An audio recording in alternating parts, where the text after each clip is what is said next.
Bismillahirrahmanirrahim. Starting from topic 11. In this lecture, I'll give you the lecture about topic 11 to topic 20. Now, starting from topic 11, what do professionals reflect on? Professionals को किस पर reflect करना चाहिए? किस पर reflect करते हैं? The number one, philosophy, the value and the beliefs, the practice, their own reflective practice, their own teaching practice, यानी कि then practice that are taken granted and the reflecting on your own actions. The number one is the reflecting on your philosophy. जब कोई भी professional अपनी philosophy पर reflect कर रहा है वो किन पॉइंट्स को मद्देनजर रखता है. द नंबर वन, उसकी अपनी perception regarding children, parents and families, children के राइट्स को रिफ्लेक्ट करता है and the extent to which children views are taken into account in practice. Then वो प्रोफेशनल रोल को देख रहा होता है, प्रोफेशनल इन्फ्लुएंस चेक कर रहा होता है चिल्ड्रन पर, उनकी फैमिली लाइफ्स पर. Then perception of children, parents, families and the extent to which your practices reflect cultural competence. Then the next point, philosophy में क्या आता है, or which the reflective practitioner actually the reflect actually reflect how to give children opportunities to express their own thoughts. कि students को कैसी opportunities दी जाए कि वो अपनी ही thoughts या feelings को खुद ही observe करें और उसको improve करने की कोशिश करें, उनमें एक sense of motivation develop हो. The next one, your own professional also reflect on your own prejudices and biases, on beliefs in the values. अपने आप पर करता है, योर सेल्फ, फैमिलीज पर करता है. Then reflecting on beliefs, beliefs पर जब रिफ्लेक्ट करता है तो इसमें एग्जांपल दी है children. For example children are, अब अगर इन बिलीव आप रिफ्लेक्ट करें इस बिलीफ पर कि चिल्ड्रन कैपेबल है, children are interested in learners from birth, they are by birth interested learners.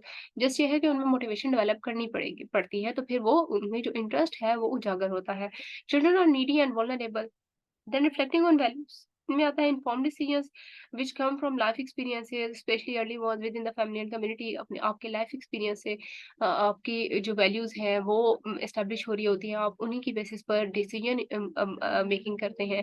And it comes from professional study and experience.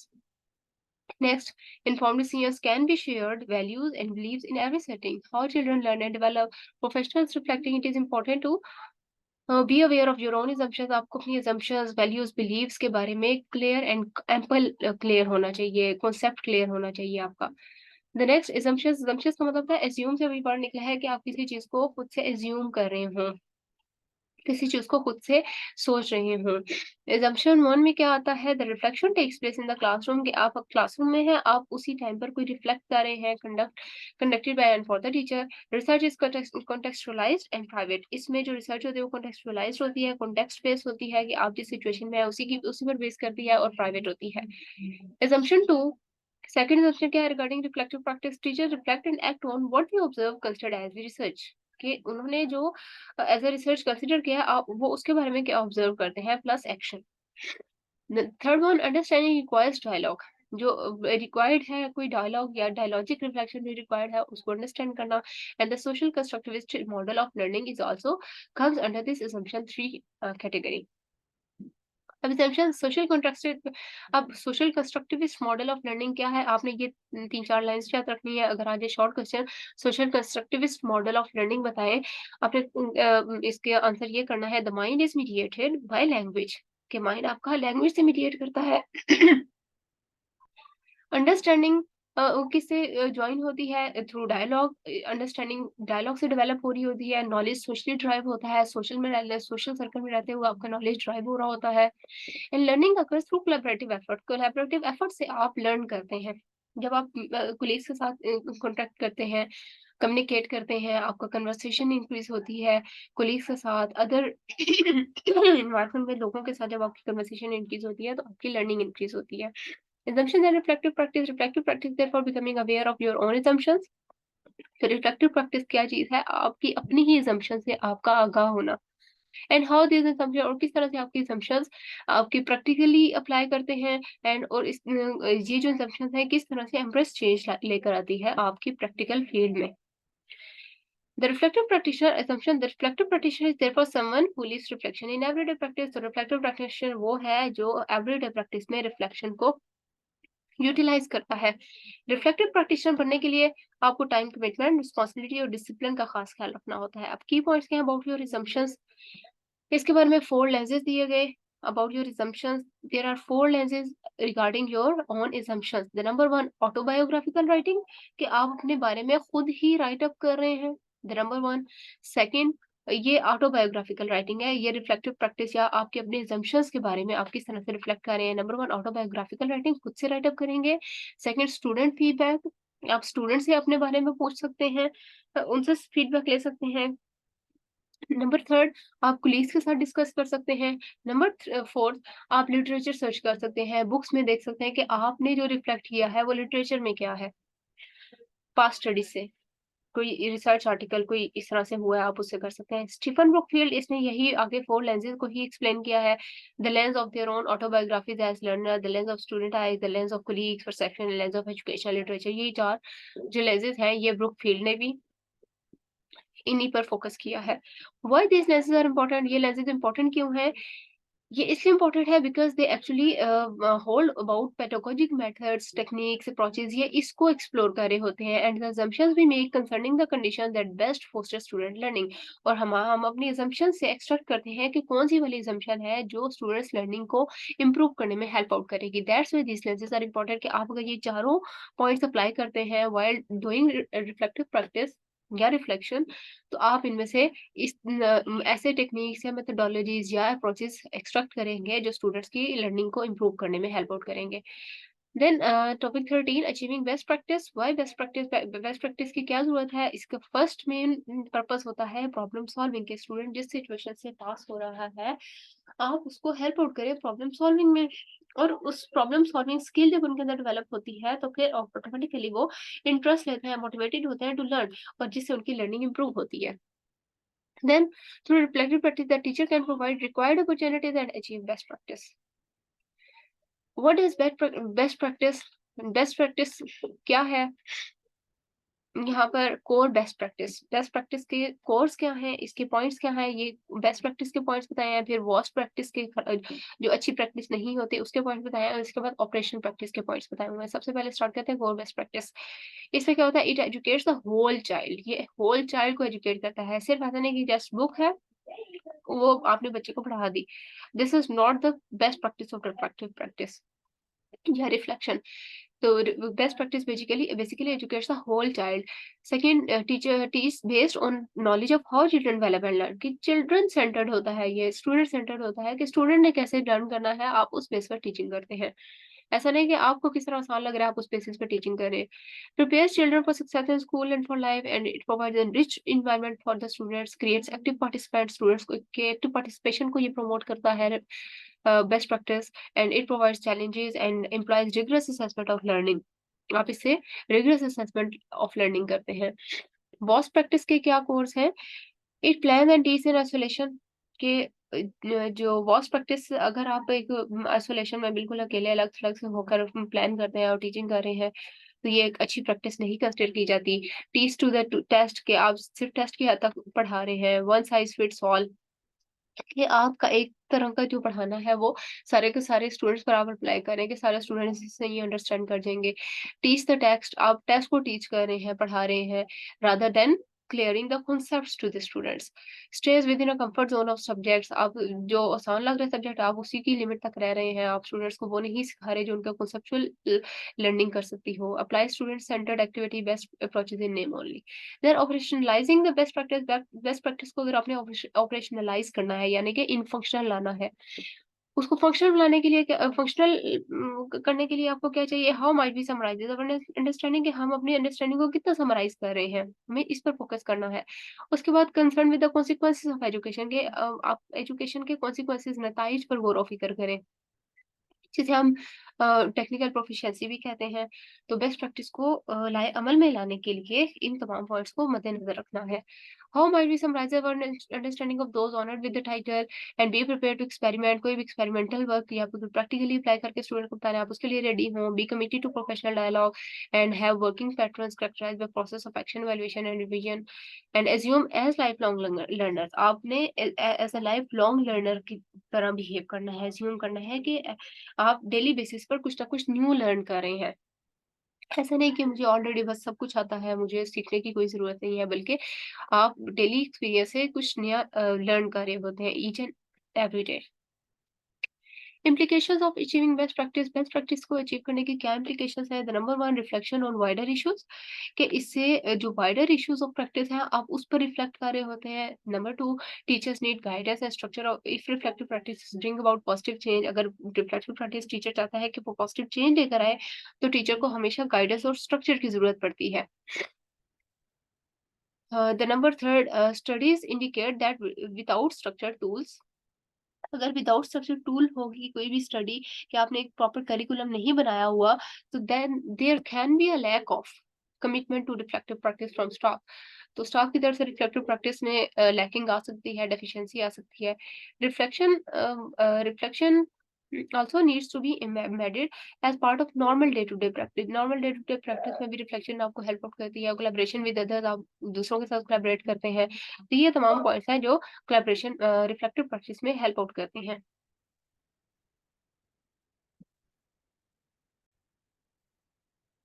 Then regular learning network क्या है कि आप डेली बेसिस पर जो न्यू चीजें लर्न कर रहे हैं वो एक चेन बनाना शुरू कर देता है. एक हर लर्निंग दूसरी लर्निंग के साथ इंटरकनेक्ट होना शुरू हो जाती है. जैसे हम कहते हैं एक लर्निंग नेटवर्क क्रिएट हो रहा है. और इसके लिए क्या है, आपने अगर रेगुलर लर्निंग नेटवर्क क्रिएट करना है तो आपको रेगुलरली विद अदर प्रोफेशनल्स के साथ कंफर्टेबल एंड प्रेडिक्टेबल वर्ड के साथ आपने कोलैबोरेट करना पड़ेगा आपको. And such helps focus on policy development, learning and pedagogy sharing. और इस तरह जब आप कोलैबोरेट करते हैं, कोलैबोरेटिव एनवायरनमेंट होता है, आप पॉलिसी डेवलपमेंट, लर्निंग और पेडागोजी शेयरिंग जो आपकी टीचिंग प्रैक्टिसेस हैं उसको शेयर करने में शेयर करेंगे. And best practice and challenging taken for granted practices. And time and space for reflection, आप इसको इस पर एम्फेसिस करते हैं. Research emphasis that without tangible leadership commitment to reflective practice and time regularly set aside for staff to reflect. तो अगर तो आप कोई प्रॉपर लीडरशिप कमिटमेंट नहीं है, यानी कि आपने अपना फोकस पॉइंट नहीं रखा हुआ, तो आप अच्छे से रिफ्लेक्ट नहीं कर पाएंगे. Network reflection is viewed as little more than a time consuming exercise. और ये जो नेटवर्क रिफ्लेक्शन है ये थोड़ा टाइम कंज्यूमिंग प्रोसेस है. Then inform by contemporary research से आप किस तरह से इन्फॉर्म होंगे? The one of in service training calendar, which training calendar which dominates many professional development opportunities require refocusing. और इसके लिए क्या जरूरी है? Moving away from single isolated workshop, कि आप सिंगल या आइसोलेशन में होते हुए अगर कोई वर्कशॉप करें आप उससे मूव करते हो, बल्कि more strategic and collaborative suite of long term inter related professional development programmes करें. ऐसे प्रोग्राम जिसमें ज्यादा से ज्यादा आप दूसरों के साथ इंटरेक्ट कर सकते हो, कम्युनिकेशन डेवलप हो, कम्युनिकेशन से आपकी लर्निंग इन्हांस होती है. Then comparison with traditional modes of teacher learning. Traditional mode of learning क्या था कि बिल्कुल आइसोलेशन में रहकर बच्चों को 4-5 बच्चे पढ़ा, बस उनको एक लेक्चर दे दिया. This was the isolation. This was the traditional model of teacher learning. The traditional model of teacher learning focuses on giving and receiving public knowledge that is available to all and that is not personal. तो जो traditional model है, अब पहले इस चीज ये था कि आइसोलेशन में लेक्चर दिए जाते थे, लेकिन अब ट्रेडिशनल मॉडल क्या है? It is shifting from that to public knowledge, के तमाम लोगों को नॉलेज से रसाई हासिल हो सके, ना कि एक आइसोलेशन में आप टीचिंग प्रैक्टिस करें. देन द रिफ्लेक्शन प्रोसेस इसके टू बेसिक प्रेमिसेस हैं. रिफ्लेक्शन इज साइक्लिकल, ये एक साइक्लिकल फॉर्म है. Second, it is iterative. Iterative का मतलब है कॉन्टिन्यूस फॉर्म, तकरार अगर हम बात करें. The reflection process, the cyclic nature of reflection, collecting information. इसमें क्या है? Talking to children, colleagues, parents. आपने चिल्ड्रन से, कुलीग से, पेरेंट्स से बात की, ऑब्जर्व किया एज ए टीच कि वो किस तरह से पढ़ाते हैं. And then a colleague observe your teaching, colleague आपकी टीचिंग को ऑब्जर्व करेगा. ऑब्जर्विंग योर ओन टीचिंग, फिर आपने अपनी टीचिंग पर ऑब्जर्व. पढ़ने टीचर में क्या, आपने चिल्ड्रन कुलीग्स पेरेंट्स से बात की, उनकी राय जाने अपने बारे में, आपने अपने कुलीग से राय जानी. देन कुलीग्स आपकी टीचिंग को ऑब्जर्व करके आपको फीडबैक देंगे. उसके अलावा आप अपनी ही वीडियो रिकॉर्डिंग सुने कि आपने किस तरह से टीचिंग की. एंड रिव्यूइंग लेसन प्लान्स, फिर आप अपने ही लेसन प्लान्स को रिव्यू करें. रिव्यू योर लेसन इवैल्यूएशन, फिर आप उसको इवैल्यूएट करें. फिर फर्दर ये साइकिल कंटिन्यू करें. इस तरह से आपकी reflective practice more and more refine होती जाएगी.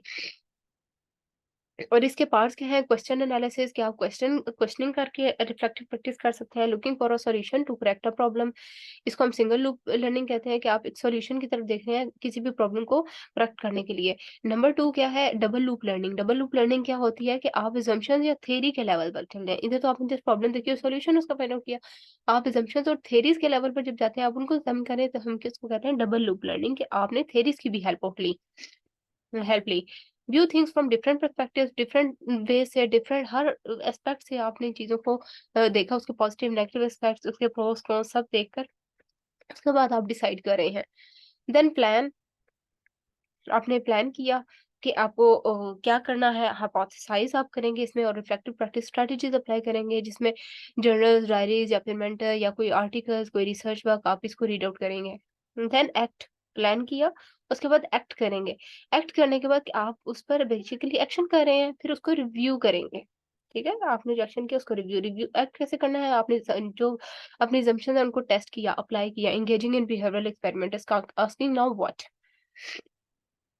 देन रिव्यू करेंगे आपने जो एक्शन किया, आस्किंग व्हाट हैपेंड, कि हुआ क्या। व्हेन मैनन प्रोसेस थ्री मेजर, अब इसने थ्री मेजर रिव्यूज दिए थे व्हेन मैनन ने, कि आप 3 किस्म के रिव्यू कर सकते हैं, या 3 किस्म के 3 तरीकों से रिफ्लेक्ट कर सकते हैं। The number 1 technical reflection, practical reflection and the critical reflection. Technical reflection क्या है? It is the most basic level of reflection. इसमें इसका फोकस क्या होता है? What works in the classroom, classroom में क्या काम होता है। प्रैक्टिकल रिफ्लेक्शन क्या है? नाम से क्या प्रैक्टिकली क्या चीज अप्लाई हुई है। इसका फोकस होता है learning experience of the student, student ने कितना लर्न किया है प्रैक्टिकली। फिर क्रिटिकल रिफ्लेक्शन, ये हाईएस्ट लेवल ऑफ रिफ्लेक्शन होता है। It focuses on what knowledge is of value and to whom, कि नॉलेज की वर्थ क्या है, क्या वैल्यू है उसकी और किसके लिए है, यानी कि उसका टारगेट क्या है, स्टूडेंट है या टीचर इटसेल्फ है। Then reflexivity, reflexivity for professional means engaging in both personal reflection and broader social critique, कि आप पर्सनल रिफ्लेक्शन और as well as broader social level पर या ब्रॉडर सोशल क्रिटिक, यानी कि जो तनकीद की जाती है या जो उसके ऑपोजिट पॉइंट्स होते हैं, उन दोनों पर रिफ्लेक्ट करना या इंगेज होना उसमें, इट इज कॉल्ड रिफ्लेक्सिविटी। क्या रिफ्लेक्शन ये था, ये था कि आप अपनी सिर्फ प्रोफेशनल प्रैक्टिस को पर रिफ्लेक्ट कर रहे हैं। तो जो रिफ्लेक्सिविटी है, आप पर्सनल रिफ्लेक्शन तो कर ही रहे हैं, बल्कि इसके साथ-साथ जो इसके क्रिटिकल पॉइंट्स हैं या क्रिटिक्स जो से हैं, ब्रॉडर सोशल क्रिटिक, आप उसको भी उसमें भी एंगेज हो रहे हैं। What are the skills which underpin teachers reflexivity? कौन-कौन से स्किल्स हैं जो टीचर्स की रिफ्लेक्सिविटी को अंडरपिन करते हैं या हाइलाइट करते हैं? Number 1 the reflective teacher, reflective teacher itself. इसमें स्किल्स अंडरपिनिंग रिफ्लेक्सिविटी, टीचर की स्किल्स आ जाती हैं और उसकी क्रिटिकल थिंकिंग आ जाती है। ये 2 चीजें, स्किल्स और critical thinking. Then types of reflexivity 2 types हैं, हाइपर रिफ्लेक्स 3 टाइप्स हैं, hyper reflexivity, systematic reflexivity and epistemic reflexivity. Hyper reflexivity क्या है? That is the construction of practice.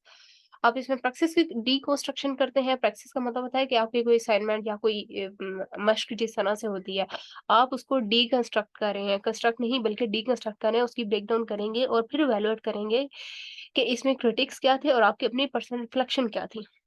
Systematic reflexivity में it is looking at our positions, theories and methods. Method जिस तरह के procedural वे होता है, तो सिस्टमैटिक रिफ्लेक्सिविटी में आप एक प्रोसीजर को फॉलो करते हुए रिफ्लेक्सिविटी कर रहे हैं।